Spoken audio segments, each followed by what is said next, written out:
Bonjour, bonjour, bienvenue sur les oracles de Sandrine, j'espère que vous allez tous très bien. Alors c'est parti, on va aller voir quels sont les messages et les énergies aujourd'hui pour vous dans cette intemporelle et dans cette lecture générale. Donc vous ne prenez que ce qui vous parle donc cette guidance est valable à partir du moment où vous la regardez. Avant de commencer, je voulais vous dire merci de votre présence, merci de toutes les actions que vous menez sur ma chaîne. C'est grâce à vous que ma chaîne grandit chaque jour, donc merci du fond du cœur. C'est très important pour moi, ça soutient mon travail et ça c'est très très important. Donc merci du fond du cœur à tous ceux qui s'abonnent, like, commentent et partagent mes vidéos. Merci à vous. Je suis Sandrine, je suis jardinière d'âme et je vous propose donc de retrouver mes prestations dans la barre de description ainsi que mes coordonnées pour pouvoir me joindre. Allez, c'est parti, on va voir ce qui ressort avec les babioles.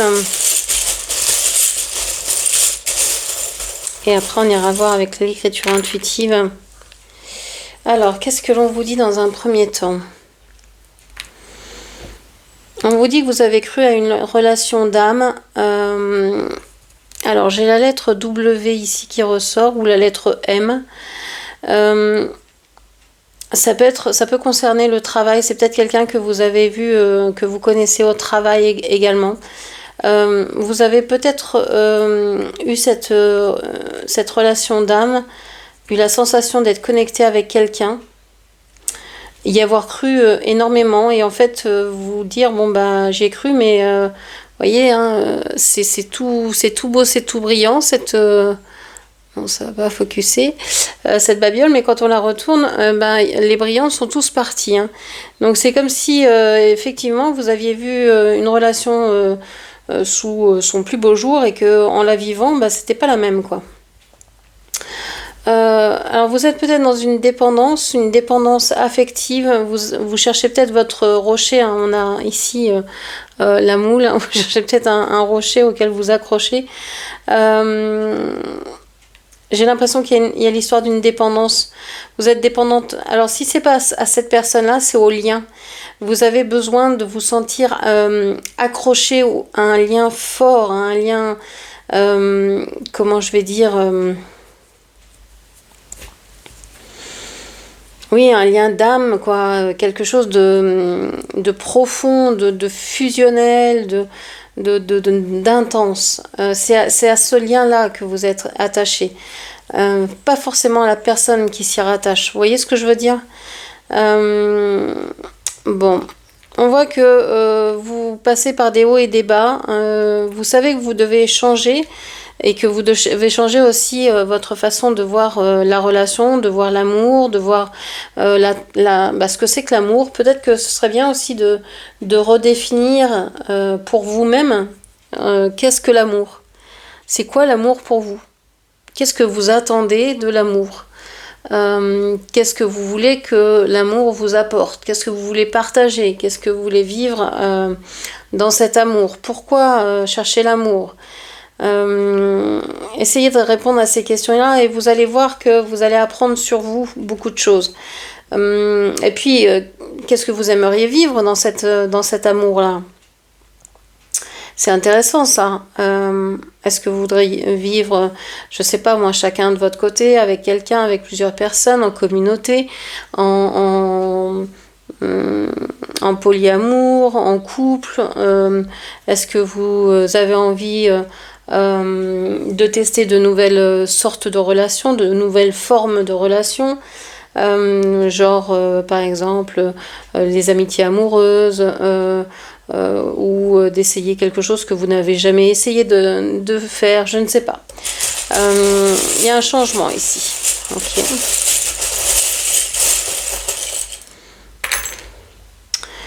Alors, on vous parle du matériel, ici de l'argent. J'ai l'impression que la transformation, elle se serait faite beaucoup plus vite si vous aviez les moyens. C'est souvent ce qu'on se dit, hein. Ah, si j'avais plus d'argent, si j'avais plus de temps, si j'avais su ça avant. Donc, quelle que soit la chose qu'il vous ait manqué, on a l'impression qu'il y a une espèce de « ah, si j'avais su », quoi. si j'avais eu ou si j'avais su, vous auriez fait autrement, différemment. J'ai l'impression que vous vous êtes laissé beaucoup tromper par ce que je vous disais tout à l'heure, la beauté d'une relation, mais comme si il y avait... comment je vais dire, vous êtes laissé happer par la beauté que vous... Alors je sais pas comment dire ça. Est-ce que c'est ce que vous avez projeté sur cette personne, sur ce lien qui vous a ébloui? Parce que si vous enlevez ces lunettes-là et que vous regardez cette personne sans ces lunettes-là, est-ce que vous la voyez aussi belle? Si vous dites, voilà, je regarde cette personne comme je regarderais, je sais pas, quelqu'un que vous voyez pour la première fois, et il y a une copine qui vous tape sur l'épaule et qui vous dit, regarde, ce que cette personne, qu'est-ce que t'en dis? Et si vous ne la connaissiez pas, est-ce que vous auriez le même regard? J'ai l'impression que vous êtes... il y avait un certain côté égotique dans cette relation, comme si, alors peut-être que vous êtes lié avec l'argent, avec cette personne. Vous avez peut-être, je sais pas, une maison en commun, un compte commun, etc. Des choses communes, quoi. Ça peut être aussi, vous avez trouvé cette personne très belle. Voilà, physiquement, c'était magnétique entre vous. C'était, voilà, parce que une beauté qui transcende tout ce que vous avez jamais vu, quoi. Ça peut être aussi vous sentir fier que cette personne pose le regard sur vous. Ça peut être une certaine waouh, il me regarde, il s'intéresse à moi. Voyez, ce genre de choses. D'être ravi parce que cette personne, en fait, pas forcément pour cette personne, mais pour ce qu'elle dégage. Peut-être parce qu'elle a un certain statut, parce que justement, vous dites c'est ma flamme jumelle ou c'est je sais pas quoi. Donc vous dites, voilà, c'est ce lien-là qui est particulier, qui vous met en valeur quelque part. Il y a quelque chose comme ça. Mais bon, ça n'a pas duré longtemps. Enfin, ça n'a pas duré longtemps. La relation peut durer depuis longtemps. Les va, les vient, les chauds, les froids, les je me transforme, je viens, tu es l'amour de ma vie et puis il disparaît. Vous êtes tous les deux en fait dans une dépendance soit à l'amour, soit au fait d'avoir peur de s'ennuyer, donc de faire toujours des choses nouvelles, etc., etc. Mais il y a une force de dépendance et codépendance chez les deux personnes. On a ici le dragon, hein. Donc là, on peut parler des signes de feu. Jusqu'à maintenant, on pouvait parler des signes d'eau, hein, avec l'étoile, avec les deux moules. On pouvait parler des signes d'eau, donc poisson, cancer et scorpion. Avec les signes de feu, on a les signes bélier, lion et sagittaire qui peuvent ressortir. Je ne vais pas tous les faire, hein, parce qu'avec le denier, c'est les signes de terre, donc enfin voilà. Donc vous adapterez. Mais ici, j'ai l'impression qu'il y a un coup de colère, qu'il y a un coup de... Il y a quelque chose qui ressort. J'ai l'impression que vous pensiez que de cette beauté naîtrait quelque chose. Vous pensiez que de la beauté de ce lien naîtrait quelque chose, et finalement vous vous apercevez que non, et ça vous met en colère. Vous vous dites mais c'est pas possible d'avoir passé autant de temps. Je suis en train de regarder ce que fait le dragon, mais en fait il fait rien. Enfin il fait rien, il est en train de... on pourrait même le poser par terre, il tiendrait, hein, il est... donc, excusez-moi, je parle à moi-même. Donc c'est comme si vous vous disiez, mais il y a un gâchis en fait, il y a quelque chose là qui est... ouais, c'est comme si vous étiez un peu en colère contre cette personne. Ouais, il vous a peut-être joué de belles sérénades, il vous a peut-être conté de belles histoires, raconté de belles chansons, vous y avez cru. C'est peut-être un artiste, hein, quelqu'un qui sait bien écrire, qui écrit des textes, des chansons, c'est un musicien. C'est quelqu'un qui a une plume. Alors, qui a une plume, je peux voir aussi un tatouage. Je dis ça et je vois un tatouage qui apparaît sur le bras. Donc, cette personne peut s'être peut-être fait tatouer une plume sur le bras. En tout cas, oui, il a une plume, il a une façon d'écrire qui ne vous laisse pas indifférente. Vous avez envie de tendresse, vous avez envie de douceur. Alors avec lui ou avec quelqu'un d'autre, parce que là j'ai l'impression que vous avez compris que c'était... J'ai l'impression qu'il y a 3 personnes moi ici. Hein. Vous êtes en train de vous nourrir. On a le cactus ici, ça peut être tendu, mais avec le cactus et les épines, j'ai l'impression que c'est la tendresse avec un cactus, c'est... faut s'accrocher, il faut avoir une bonne combinaison. Donc j'ai l'impression que c'est ça. Vous avez essayé longtemps d'être douce avec cette personne, ça n'a pas fonctionné ou ça a fonctionné un certain temps. Et là, vous vous dites non, mais moi, j'ai plus envie d'être gentille, j'ai plus envie de montrer que je suis superficielle ou je suis ceci, cela. J'ai envie de montrer qui je suis vraiment et j'en ai marre de ces sérénades. J'en ai marre de me nourrir avec que des miettes et avec ce cactus. Moi, j'ai l'impression que vous avez soif de ce qu'il vous a dit. Vous avez soif de pouvoir toucher, de pouvoir de pouvoir un peu palper, hein, si je puis dire, parce que là, ça reste vraiment éthéré tout ça. Alors, qu'est-ce que l'on a d'autre? On a la raie manta. Ouais. Ah non, non, c'est pas une raie, pardon. C'est Ganesh, c'est l'éléphant. Excusez-moi, j'avais vu une raie manta. Alors, si j'ai vu une raie manta, c'est parce que peut-être que il vous a menti. Il vous a menti, il vous a menta, il vous menta, peu importe.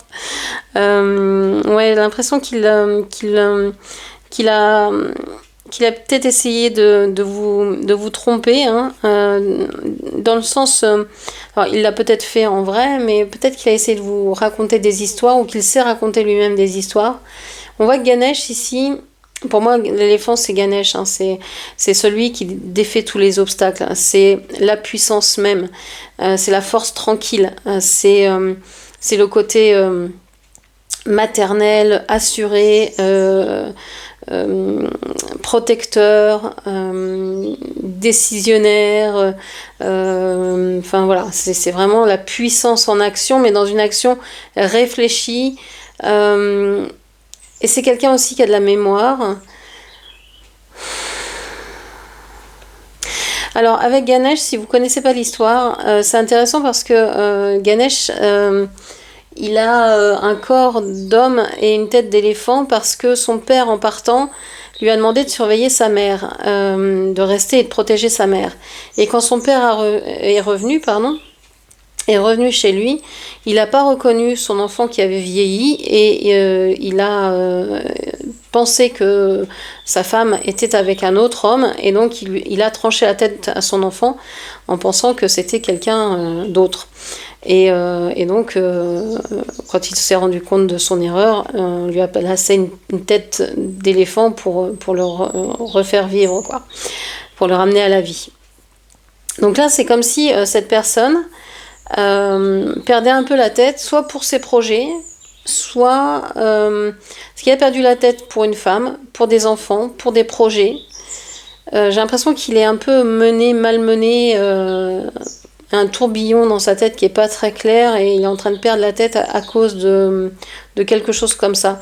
Et du coup, il se ment à lui-même, il vous ment, mais par dépit, hein, c'est pas ce qu'il veut, hein, mais il est perdu. J'ai l'impression qu'il sait plus où est sa tête, où il habite, quoi, en fait. Ok.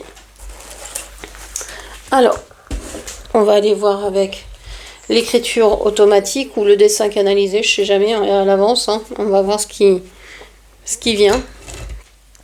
Alors, c'est le crayon bleu qui sort ici. Alors, on va aller voir tout ça. Alors, on me dit non, de la main gauche. Ok. Qu'est-ce qu'on vous dit? Je vois des montagnes, des rochers. Il y a quelque chose à franchir.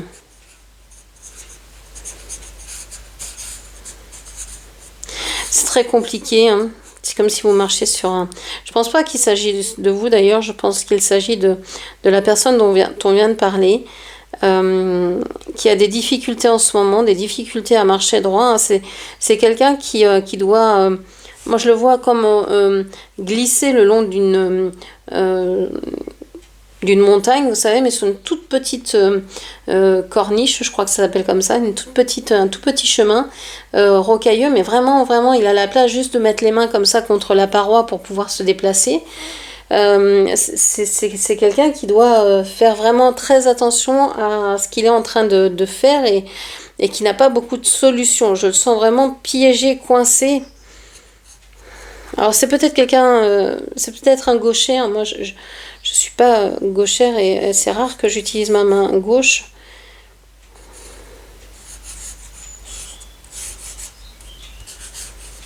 On me parle de palmiers, d'îles, peut-être de vacances. Alors, qu'est-ce que l'on vous dit ?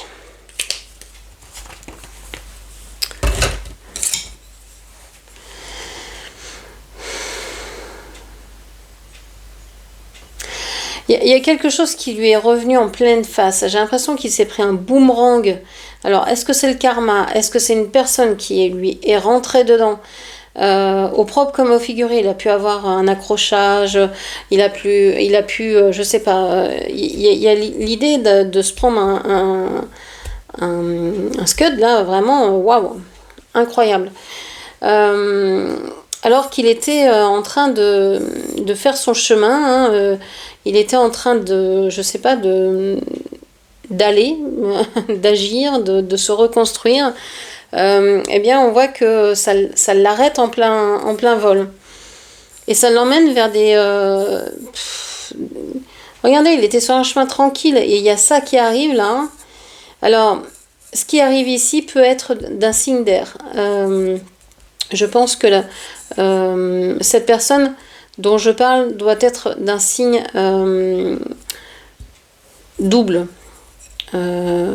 Donc comme Balance, Poisson, Cancer, Gémeaux. Et la personne en face de lui pourrait très bien être d'un signe d'air, donc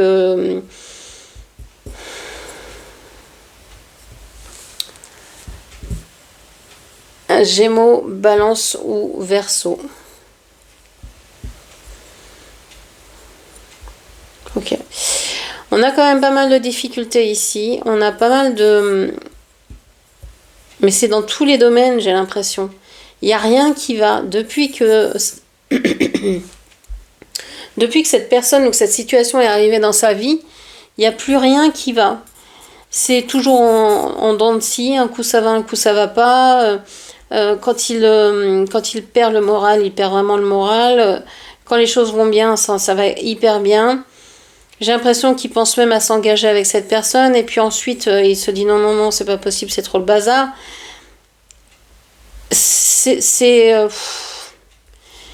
Donc il voit pas trop d'issues ou alors il en voit deux. Il voit peut-être deux issues, deux possibilités. J'ai l'impression que ici, alors je sais pas, je vois un écureuil qui conduit un bus, je vous dis ce que je vois. Je vous assure, je ne prends rien. Je bois que de l'eau ou des tisanes. Et des tisanes légales. Donc voilà ce que je vois. Et j'ai l'impression que cette personne s'est retenue longtemps, peut-être, avec l'histoire de cet écureuil. J'ai l'impression qu'il y a une rétention de sentiments, une rétention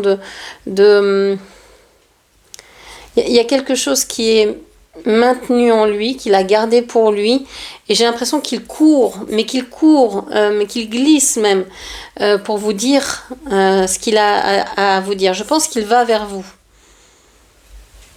Et vous, en dessous, vous avez vu qu'il s'est éloigné, on a ces montagnes encore, il y a peut-être une distance géographique entre vous, certainement au minimum un fleuve entre vous ou une mer. Une mer, vous l'écrivez comme vous voulez.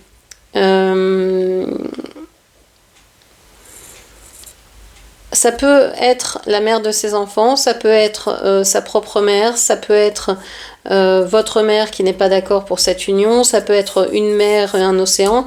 Voilà, vous l'écrivez comme vous voulez. Et j'ai l'impression que vous, vous regardez, vous voyez, vous savez, vous pressentez, vous voyez clairement tout ce qui se passe dans la vie de votre hôte, enfin de votre hôte, de cette personne, parce que j'ai l'impression que vous êtes avec quelqu'un d'autre, et que vous regardez paisiblement. Alors vous tendez les bras à l'autre, mais vous pouvez pas l'atteindre, hein, il vit sa vie, et vous êtes à deux à regarder une personne qui n'est pas là, à peut-être lui envoyer toutes vos pensées. J'ai l'impression que quand cette personne va revenir vers vous, plus vite que vous ne le pensez maintenant, et que vous regardez d'un côté, mais que ça va arriver de l'autre. Par exemple, vous surveillez votre boîte aux lettres, eh bien ça va arriver par message. Vous surveillez vos mails, ça va arriver par WhatsApp, Messenger, je sais pas quoi, je sais pas ce que vous avez comme appli, bref. Voilà, j'ai l'impression que ça va être un peu comme ça. Ça va être, tiens, surprise, ah tiens, t'es sur ce réseau là, toi, maintenant. un truc un peu comme ça. Ou alors même, vous vous attendez à un message et hop, il débarque un matin, il sonne à votre porte et bonjour, c'est moi. Voilà, ça peut être quelque chose comme ça. Et je pense que ça va venir beaucoup plus vite que ce que vous attendez. On a le numéro 20 qui est ici, le 2 ou le 0, vous adapterez. Donc je ne sais pas si ici vous êtes en couple avec cette personne déjà. Est-ce que... alors c'est important, hein, si vous êtes en couple, est-ce que vous avez parlé à la personne avec laquelle vous êtes en couple, de cette personne à laquelle vous pensez? Est-ce que vous avez expliqué ce qui se passait pour vous? Est-ce que vous avez bien tout dit? Parce que si cette personne débarque, il va y avoir du changement, il va y avoir enfin, forcément, ça va vous bouleverser, ça va vous atteindre, ça va vous... donc c'est bien aussi de dire les choses, même si c'est pas facile à dire, certaines fois. Allez, je vous fais juste un petit tirage en croix avec le petit Lenormand. Qu'est-ce qu'on a à vous dire en plus?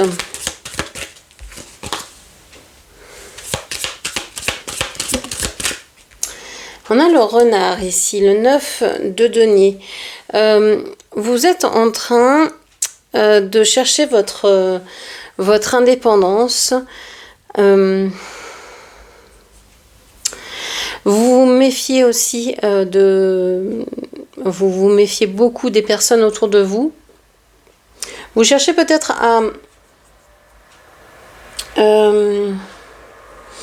à gagner plus d'argent qu'avant, à avoir un certain revenu, un certain confort financier, matériel. Vous essayez de faire au niveau financier des choses intelligentes. Alors peut-être que vous faites attention à vos dépenses, peut-être que vous avez un plan, vous économisez pour certains projets.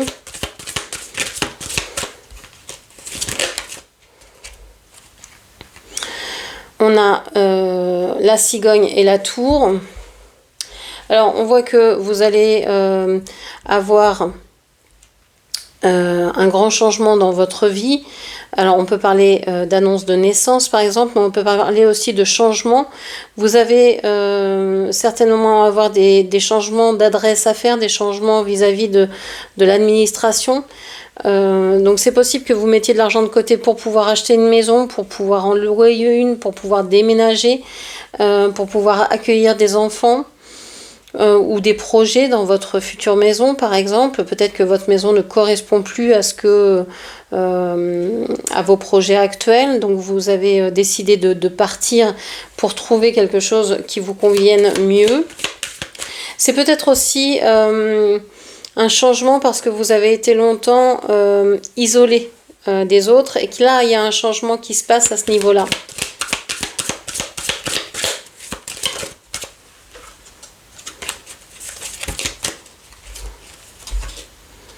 Alors, on a le choix, le cercueil et le soleil.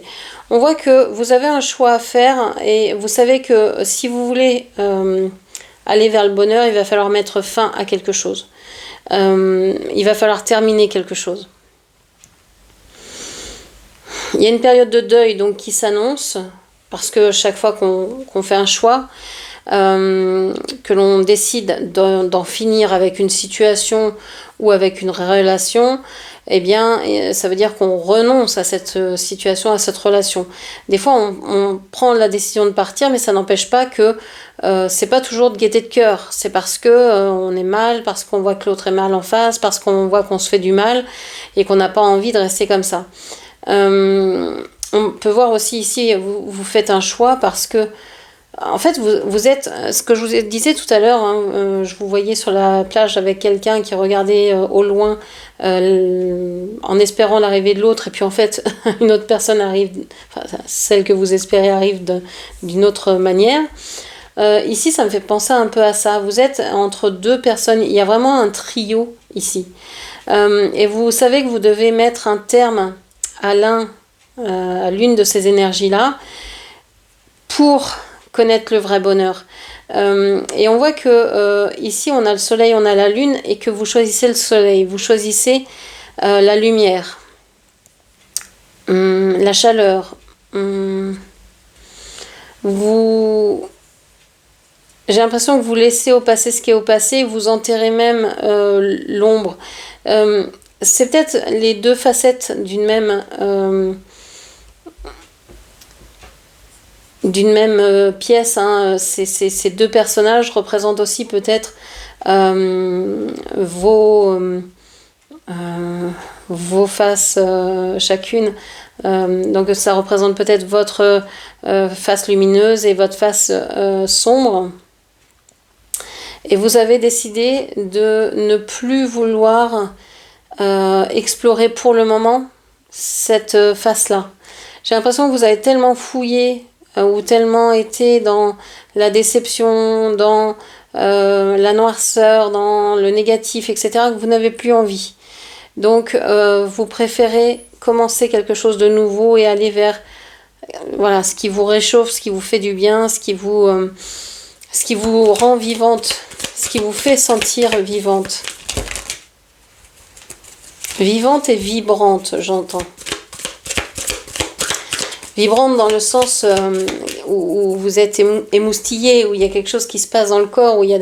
là j'ai des frissons dans les jambes, dans le ventre, voilà, il y a de l'envie, il y a du désir, il y a une certaine petite tension très agréable qui se manifeste en vous. Hein.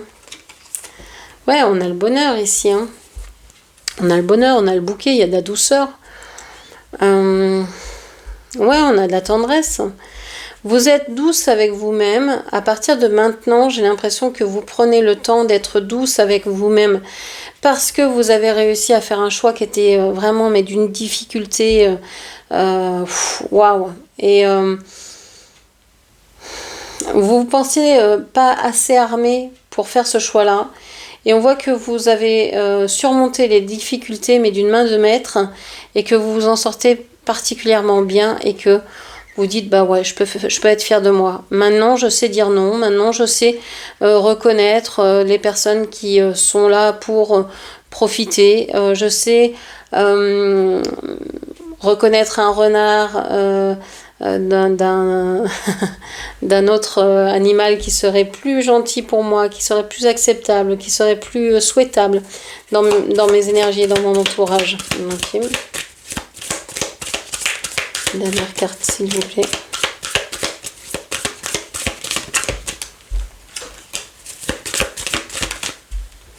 Alors, je prends que les cartes qui se retournent. Je les retourne juste pour les mettre à l'endroit dans le paquet. Je déteste avoir des cartes à l'envers dans mon paquet, c'est tout. On a ici le trèfle. Ben, mine de rien, vous êtes... je rigole parce que je dis pas cette expression normalement. Je dis pas mine de rien, je dis mine que de rien. Je la trouve plus jolie comme ça, mine que de rien. Et donc je me force à réfléchir à comment on l'a dit en temps normal. Donc je vais finir par la dire mine que de rien, mine que de rien. Vous êtes dans une période de chance. Vous êtes assez...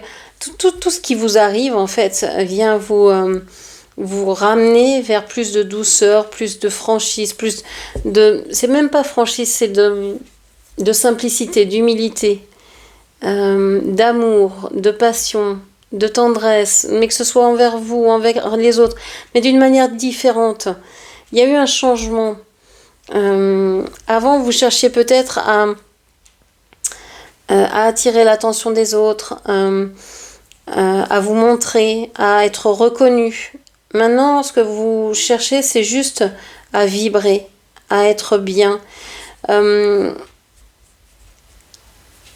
peu comme un animal de compagnie qui est là et qui fait que être là, en fait, qui fait que vibrer sa présence, qui n'a pas besoin de faire autre chose, on lui demande rien d'autre, juste d'être là, de briller, de vibrer, et c'est ça, en fait, vous dites, mais en fait, ils ont tout compris, les animaux, ils ont juste à être là, et ça y est, c'est bon, ça suffit, et vous allez de plus en plus vers ça, vers ce besoin de vous poser, de vibrer, il y a quelque chose qui se transforme en vous, et c'est pas uniquement du visible, c'est aussi, vous le sentez, mais vous savez pas le définir, mais c'est quelque chose de chanceux, donc faites confiance à ce qui se passe. Ça peut passer par des choses un peu douloureuses, des maux de tête, je sais pas, des vertiges, des difficultés à digérer, ce genre de choses. Si vous avez un doute, vous consultez un médecin évidemment, mais ça peut être aussi des symptômes d'un changement spirituel, d'un réveil de vos sens. Je ne sais pas comment le dire autrement, ou de vos extrasens, de votre sens subtil, on va dire. Ouais, j'ai l'impression que vous êtes beaucoup plus sensible qu'avant, à plein de niveaux. Avant, vous pouviez peut-être empathie, en pas quoi. Et maintenant, vous sentir vraiment touché parce que vous venez d'écraser une fourmi que vous n'aviez pas vue dans l'herbe ou je sais pas quoi. Il y a une espèce de prise de conscience que tout est vie et que vous ne pouvez pas vous sentir séparés puisque on est un. Donc il y a ce sentiment-là, cette connexion-là, ces retrouvailles, c'est très beau et en même temps vous avez dû faire du chemin et faire des choix.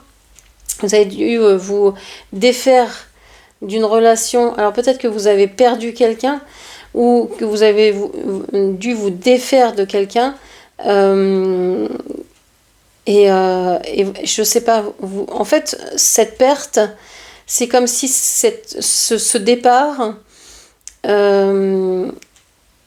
avait mené cette personne dans la lumière pour qu'elle devienne votre guide, votre ange gardien, quelque chose comme ça. Et en fait, c'est ça que vous comprenez maintenant. C'est qu'au début, vous ne saviez pas comment prendre ce qui se passait, et maintenant, vous comprenez. Alors, ça ne parlera pas à tout le monde, évidemment, mais je sais que les personnes à qui ce message est destiné, ce message arrivera tranquillement. Et pour les autres, oui, peut-être vous passez plus de temps au soleil, vous avez envie de soleil, de chaleur, de pouvoir être dehors, de retour à la nature, de vous connecter simplement à la nature. Et ça c'est quelque chose que vous trouvez une grande chance de pouvoir faire ça. Vous vous trouvez chanceuse finalement. Donc voilà ce que je pouvais vous dire. J'espère que cette lecture vous aura parlé. N'hésitez pas à la commenter, partager, liker et puis bien sûr à vous abonner à ma chaîne. Je vous remercie, je vous embrasse et je vous dis à très bientôt. Merci, au revoir.